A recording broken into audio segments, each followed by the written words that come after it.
the best mech, the next best mech will now be, 75% of a wave at a time. So, go ahead. I was going to say, I think that's just sort of the case. Again, no matter what happens, something else will just pop up and be replaced. Because, we're talking about min-maxing here. Brandon, do you feel the same way? Yeah, pretty much. Once you actually change the meta, there's always going to be the flavor of the mech month. So once the 9S gets the nerf stick, because it's inevitable, the next thing is just going to come take its place, and everyone's going to run that. It's always going to be changing, but it's always going to be one thing's always going to be consistent. The best mech for getting the job done is always going to be prevalent, and I don't think there's anything that's going to be able to change that. So it's kind of like. All right, so I was getting delays. Am I delayed still? I think you're good. Maybe. We'll find out. There. Yeah. We will move on to talking more about drop decks. I'm sorry. Moving out of tactics and strategies, but I do want to say, I think it's a little bit funny that people are complaining about the tryhards and the meta. That's just going to happen, and it's only going to get worse as we get things like planetary ownership rewards and basically more meaning behind community warfare. People are only going to be trying to win even more.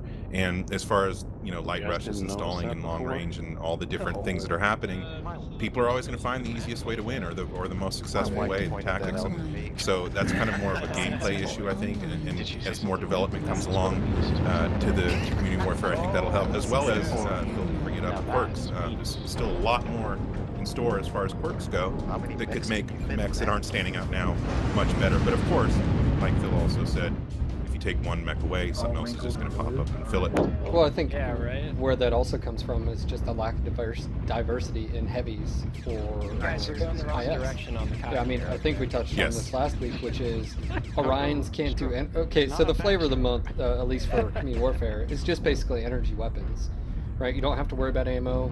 I know there are some changes. Some people will take streaks and stuff, but I guess the majority of it is laser vomit for clans, PPC lasers for IS or whatever. Well, when you look at the heavies, Orions can't do that effectively at all. Low slung arms, energy in the arms, right? Catapults, Jester, but that's under a paywall. A lot of people, okay, so you scratch that. Then what? Jaegers? Yeah, not going to happen. You move on to Thunderbolts. Thunderbolts, perfect. Energy pretty much all around. You've got the quick draw. Quick draw is actually good. Good mech, but it hasn't received Pass 2. I will say, the quick draw for Pass 2 had some major overhauls on it. That will favor UAV up at beta. Better play for just all the heavies. You go down the list. I think the Grasshopper is going to play a big role. We'll offer another energy heavy for IS that's jump capable as well. But unless that changes, also, it just sort of minimizes what the IS can win. You look at the IS, you look at the clans, Laser Vomit Timmy, Laser Vomit Eldrin, you've got at least 6 mechs there because of the different variants, even though all of them. You just don't have that available for the IS. So it has to basically and they got some AMS on the one mech that does that really well, whether it's Thunderbolt or Awesome or whatever. So I think that. Yeah. I think the answer is super simple. The answer is the Warhammer, the rifleman. Just bring those in. Yes. Just bring the Marauder, it'll solve it all. Just bring it in. Hey, let's go ahead and skip the drop decks topic. We did touch on a little bit. There's really no new info. I'd like to, and we already talked about the Storm Pros and Thunderbolts and stuff. Let's move on to game modes because we didn't get into this last time. There is some new stuff coming, which is counterattack changes. So the next discussion topic is game modes. We currently have attack and defend, and like I just said, there will be some changes to counterattack soon, which should make it more skirmish assault. February. Someone's keying out there. Anyway, anybody have anything they want to bring up on the topic of game modes? Brandon? Yeah, I was always thinking that sort of a progressive capture the hill type of thing might be interesting, whereas you got one nav point that you have to go to, and you gotta stay there for a certain period of time, and then once you get it, you kind of capture the point, it locks down, and then a new one pops up type of thing. So kind of like a rolling battle all across the map. Definitely. Anybody else? Well, I think with this is different game modes sort of play towards different maps as well. So stuff like incentivizing lance play, I don't know how.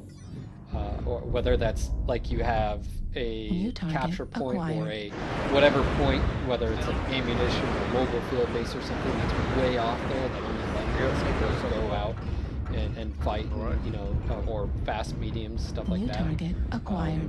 You know, whether it's something like Rush. I think Rush is basically what I'd love to see. I want two in a people to game. break right.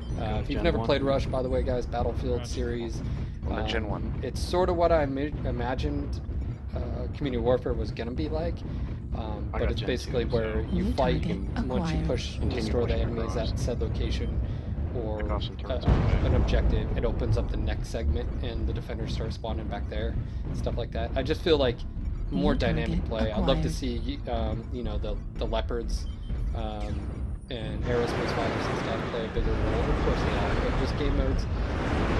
King of the Hill or something.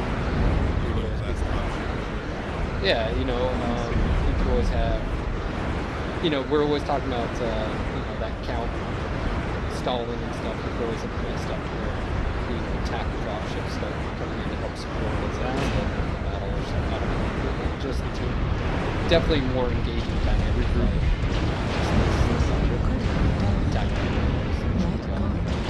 Yes.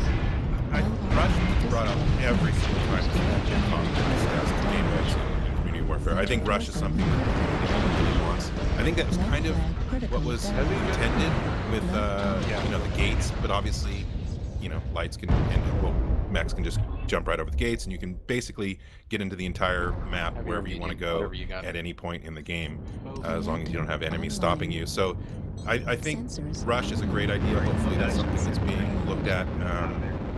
But yeah, Rodian, you had something to say? Why not dropship assault?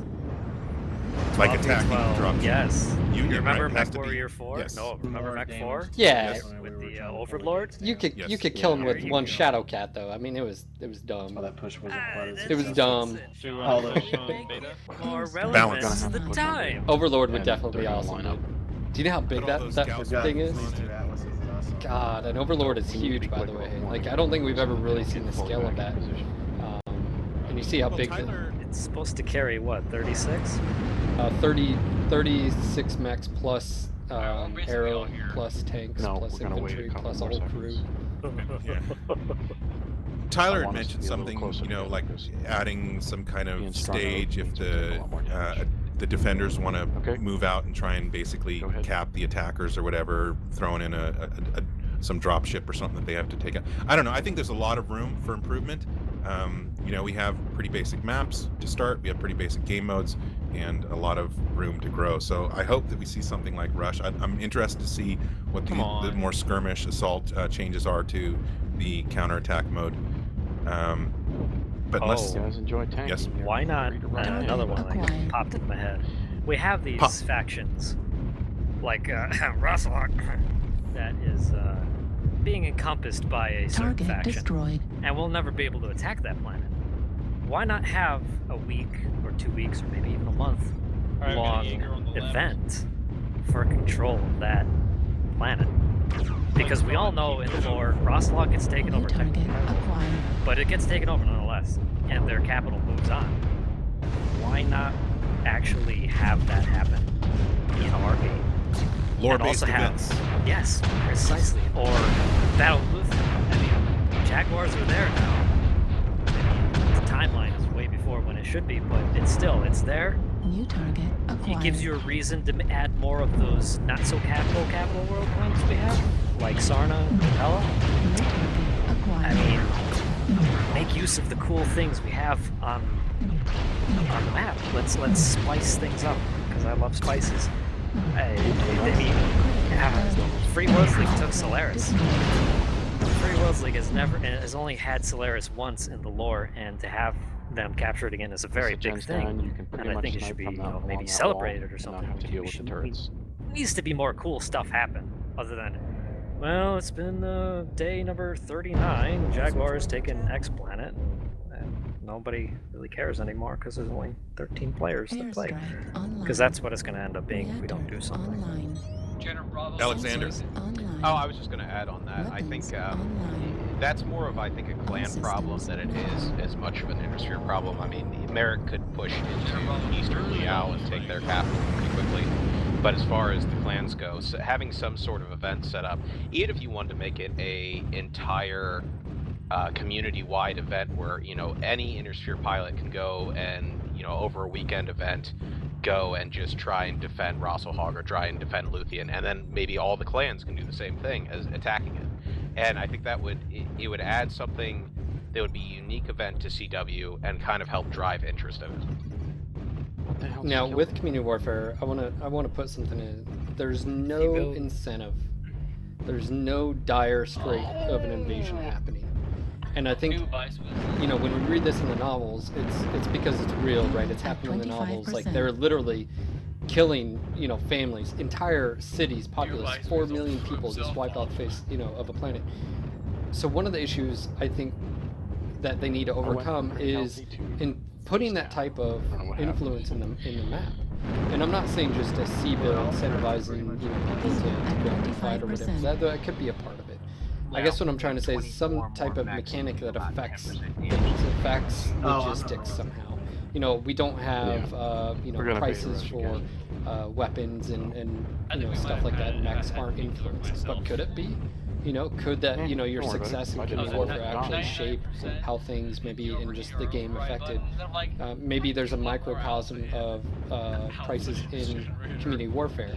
So for instance, you do have repair and rearm, you do have these things, and they're affected. Mechs are different prices in community warfare.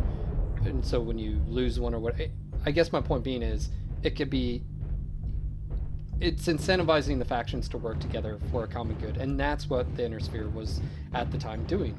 It was, oh shit, this is real, this is happening, the clans are going for Terra, they are superior and all this fun stuff. Now, I say that, there is only so much they can do if they leave it up to the players, and what will the players do. But I don't think there's anything wrong in creating a system that incentivizes the cooperation between units, because there's no reason to have Free Worlds League and Liao basically trying to take over Steiner and Davion.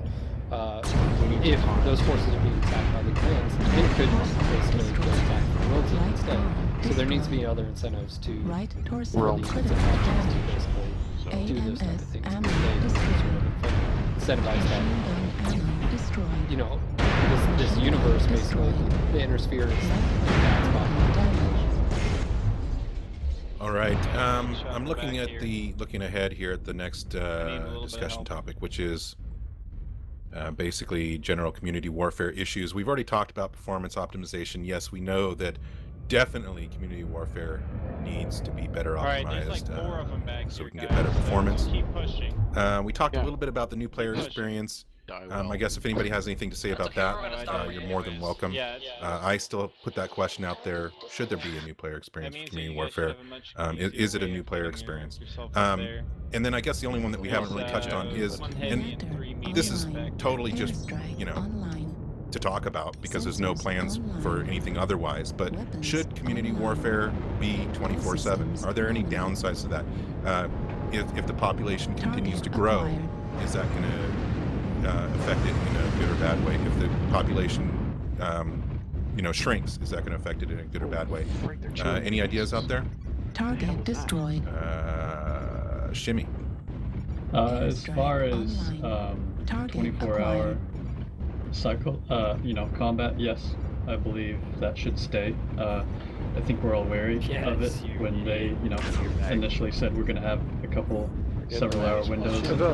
Suddenly it's 24 hours and just a short ceasefire, but I think it's gone well, and it should stay that way because, you know, if you really limit these prime times down, what about the people that can't make it to any of those, that have a very specific time slot they can fit into, and suddenly they can't play at all?